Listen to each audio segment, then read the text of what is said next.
दादी के हाथों का जादू और खुशबू से महकता घर, माँ की मुस्कुराहट और खाने की सुगंध। MDH गरम मसाला, क्योंकि हर रिश्ता है स्वाद से जुड़ा। खामेनेई पर पुतिन ने स्टैंड ले लिया। उन्होंने कहा है अगर खामेनेई को मारा तो एक पैंडोरास बॉक्स खुल जाएगा, यानी कि पूरी दुनिया के लिए मुश्किल खड़ी हो सकती है। खामेनेई की हत्या सिर्फ तबाही लाएगी और अगर ईरान में तख्ता पलट किया गया तो ये रशिया के लिए पूरी तरीके से अस्वीकार्य है। अमेरिका सैन्य कार्रवाई में शामिल हुआ तो नतीजे विनाशकारी होंगे। ये रशिया ने, क्रेमलिन के स्पोक्सपर्सन ने वैभव सिंह, ये साफ साफ स्टैंड लिया है। तो आप भले से ही कहते हैं कि ईरान कमजोर हो गया है, पर पीछे रशिया भी खड़ा है। देखिए, रशिया खड़ा है, लेकिन रशिया क्या मिलिटरीली वहां पे इंटरवीन करेगा? मुझे नहीं लगता है, क्योंकि रशिया खुद अपनी एक लड़ाई लड़ रहा है और रशिया के अंदर खुद हमने पिछला प्रोग्राम किया था जिसमें कि यूक्रेनियंस ने वहां पे ड्रोन जो है उनके एयर बेसेस पे फायर किए तो काफी नुकसान पहुंचाया था। तो रशिया जो है ऑलरेडी बहुत ज्यादा स्ट्रेच्ड आउट है। वो 3 साल से एक लड़ाई लड़ रहे हैं जो कि खत्म होने का नाम नहीं ले रही है। ठीक है, वो जुबानी जमा खर्च है वो कर रहे हैं, वो चाइना भी करेगा, ऐसा नहीं कि सिर्फ रशिया करेगा, वो बीजिंग से भी आप सुनेंगे, लेकिन मिलिटरीली वहां कोई इन्वॉल्व नहीं होगा। और देखिए, अमेरिका का इन्वॉल्वमेंट इस वॉर में इनएविटेबल है। GBU-57 जो मिसाइल, जो बंकर बस्टर बॉम्ब है, क्योंकि सिर्फ जो B-2 बॉम्बर है सिर्फ वो कैरी कर सकता है और उसी का इंतजार हो रहा है। एंड ये जो आपका फर्दो में जो न्यूक्लियर रिएक्टर है ये तभी तबाह होगा जब अमेरिका इन्वॉल्व होगा। B-2 स्पिरिट बॉम्बर्स आएंगे, GBU-57 बम गिरेगा और ये चीज हो के रहेगी। और बाकी आप मुझे बताइए, सीरिया में रजीम चेंज हुआ, रशिया ने क्या कर लिया था? ठीक है, ठीक है। अभी रहमानी साहब, क्या अब पूरी दुनिया के लिए बेहतर है कि ईरान बातचीत के लिए तैयार हो जाए? अगर अमेरिका ने भी कह दिया है कि न्यूक्लियर बम हम नहीं दे सकते ईरान को, ईरान न्यूक्लियर बम नहीं बना सकता, तो उसको बातों के लिए तैयार होना ही पड़ेगा। देखिए पद्मजा जी, पड़ेगा वाली बात का तो कोई बस यहाँ पर कोई मानने को कोई भी पार्टी पड़ेगा वाली लैंग्वेज को सुनने को तैयार नहीं है। एक बात। दूसरी बात ये समझना चाहिए, मुझे लग रहा था इसे एक और चैनल पे भी एक साहब थे, कह रहे थे 48 घंटे में ग्राउंड फोर्सेस घुस जाएंगी ईरान के अंदर। पता नहीं उनको ईरान का मैप भी मालूम है कि नहीं। ये एक्सपर्ट टाइप के लोग जो आते हैं, अनकन्फर्म्ड, अनवेरीफाइड, इररेलिवेंट लेके प्रोपेगेंडा इसराइल का करने टेलीविजन चैनल्स पे बैठ जाते हैं कि 5% ये हो रहा है, वेश्यावृत्ति हो रही है। ये असल में ये इस्लामोफोबिक टेंडेंसी है जो रियलिज्म के साथ ना देश को देखते हैं ना दुनिया को देखते हैं। ये बड़ा मसला है। जहां तक देखिए बातचीत, इस्लामोफोबिया कैसे है? ये तो डोनाल्ड ट्रंप कह रहे हैं ना कि वो न्यूक्लियर बॉम्ब बना रहा है। ये कोई एक्सपर्ट नहीं कह रहा, ये तो अमेरिका का राष्ट्रपति, वो कोई इस्लामोफोबिया मैं आ रहा हूं, मैं उस पर भी आ रहा हूं। वो तो ईरान को दुनिया के लिए खतरा बता रहा है। बात नहीं कर रहा, मैं तो अपने देश में बैठे हुए कुछ लोगों की बात कर रहा हूं। मैं कह रहा हूं कि अभी भी बातचीत चल रही है। फ्रांस का, जर्मनी के, यूके के और ईरान के, ये चारों फॉरेन मिनिस्टर अभी भी बात कर रहे हैं। किस चीज की बात कर रहे हैं? मिस्टर विटकॉफ जो इंटरलोक्यूटर हैं यूएस के, वो अब डायरेक्ट अब्बास इराक़ची को फोन कर रहे हैं। दिन में 5-5 फोन आ रहे हैं। किस बात के लिए आ रहे हैं?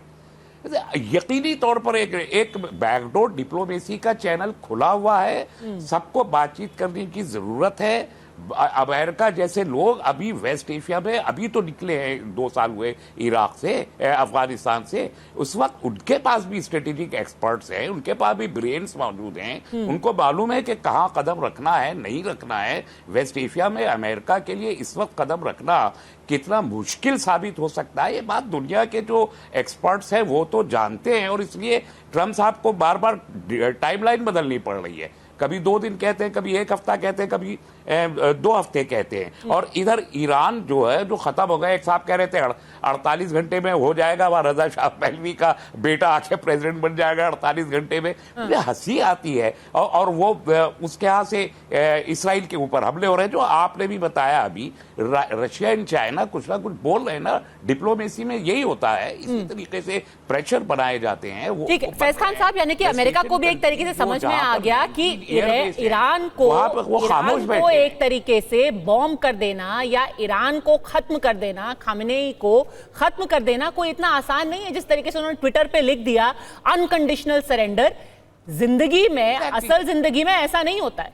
फैज खान साहब। बिस्मिल्लाहिर्रहमानिर्रहीम। रब्बिश रहली सदरी व यस्सिर ली अमरी वहलुल उक़दतम मिन लिसानी यफ़क़हू क़ौली। बिरादरान हिंद, अस्सलाम वालेकुम रहमतुल्लाहि व बरकातहू। जय हिंद, भारत माता की जय। पद्मजा जी, ईरान को ख़त्म कर देना आसान नहीं है, ठीक कह रहे हैं, इजराइल को भी ख़त्म कर देना आसान नहीं है, ये भी बात सत्य है।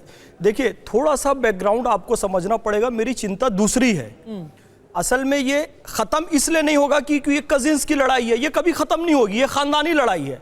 हज़रत इब्राहीम अलैहिस्सलाम ने 2 शादियाँ की। सारा जो कि राजकुमारी थी, उनके वंश परंपरा में हज़रत मूसा आए जिनसे यहूदी जिनकी उम्मत है, उसी वंश परंपरा में हज़रत ईसा आए, ईसाई जिनकी उम्मत है। इधर जो हाजरा दूसरी पत्नी थी, जो दासी थी, उनकी वंश परंपरा में हज़रत इस्माइल से होते हुए पैगंबर हज़रत मोहम्मद सल्लल्लाहु अलैहि वसल्लम आए, तो मुसलमान उनकी उम्मत है। तो ये लोग आपस में कजिन्स हैं और आज से 2000 साल पहले से लड़ाई चल रही है, इसलिए कोई किसी को ख़त्म नहीं कर पा रहा है। पर मेरी चिंता क्या है, ये इन कजिन्स की लड़ाई में भारत का क्या होगा। तो ध्यान से सुनिएगा इस बात को। हमने यहीं पर बैठकर चर्चा की थी। वक्फ अमेंडमेंट एक्ट आया, सरकार से विरोध था, 500 हिंदू परिवारों को मुर्शिदाबाद से पलायन करना पड़ा। आपका विरोध तो वक्फ अमेंडमेंट एक्ट से था, सरकार से था। हिंदुओं पर क्यों अत्याचार हुआ? अब 1920 में तुर्की के खलीफा से भारत के मुसलमानों का कोई लेना देना नहीं, अंग्रेजों ने तुर्की के खलीफा को हटा दिया। अंग्रेजों से आपकी लड़ाई थी, आपने मोपला में फिर से हिंदुओं का कत्लेआम कर दिया। अब मेरी चिंता यह है कि ईरान जीते कि इजराइल जीते। मैं देख रहा हूं बिना हिजाब वाली कुछ मादाएं सोशल मीडिया में खामनेई और ईरान के पक्ष में पोस्ट डालते डालते वो हिंदुओं के विरोध में लिखने लग गई हैं, हिंदुस्तान के विरोध में लिखने लग गई हैं। ये अलग बात है कि वो खुद ईरान जाएंगी तो खामनेई सबसे पहले उनको क्रेन में पब्लिकली टांग देगा, क्योंकि उन्होंने हिजाब ही नहीं पहना हुआ है। इस सच्चाई को जानने के बावजूद भी वो लोग लगातार अब भारत और हिंदुओं के खिलाफ लिखना प्रारंभ किए। हिस्टोरिकल फैक्ट के हिसाब से बता रहा हूं, 1920 से लेकर और अभी जो मैंने कहा मुर्शिदाबाद की घटना तक। तो इससे भारत को सुरक्षित रहने की आवश्यकता है। और मैं तो भारत सरकार से निवेदन ये करता हूं, भैया किसी को बहुत मोहब्बत हो रही है ईरान से, ईरान जाए युद्ध लड़े, किसी को इजराइल से, इजराइल जाए उनके पक्ष में युद्ध लड़े, लेकिन भारत को बख्श दो, भारत को बख्श दो। भारत देश दुनिया का सबसे सुरक्षित देश है, अमेरिका से भी ज्यादा सुरक्षित देश है। ईरान, इराक, फिलिस्तीन से तो ज्यादा सुरक्षित है ही, लेकिन पूरी दुनिया, इसको आप बख्श दो, इसके साथ कुछ भी आप गड़बड़ ना करो। और मैं एक ईरानी विचारधारा से इसलिए भी थोड़ा सा, देखिए हमारे यहाँ कौन है, JRD टाटा हैं, रतन टाटा हैं, ये बोमन ईरानी है, होमी जहांगीर भाभा हुए, दादा भाई नौरोजी हुए, फिरोज शाह मेहता हुए, मैडम भीखाजी कामा हुई, ये सब कौन है आप जानती हैं?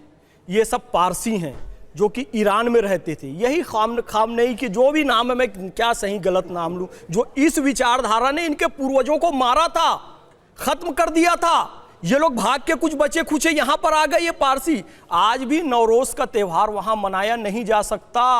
पारसी, सॉरी टू से पद्मजा जी, आपको पता है अगर आप ईरान चली जाएंगी तो आपको सबसे पहले हिजाब क्लिनिक में डाला जाएगा। आपको मानसिक रूप से विक्षिप्त मानकर ये हिजाब नहीं पहनी है, यानी कि इसके अंदर साइकिक प्रॉब्लम है, वहां हिजाब क्लिनिक चलती है, तो साइकिक प्रॉब्लम वहां के शासकों में है। दादी के हाथों का जादू और खुशबू से महकता घर, माँ की मुस्कुराहट और खाने की सुगंध, MDH गरम मसाला। क्योंकि हर रिश्ता है स्वाद से जुड़ा।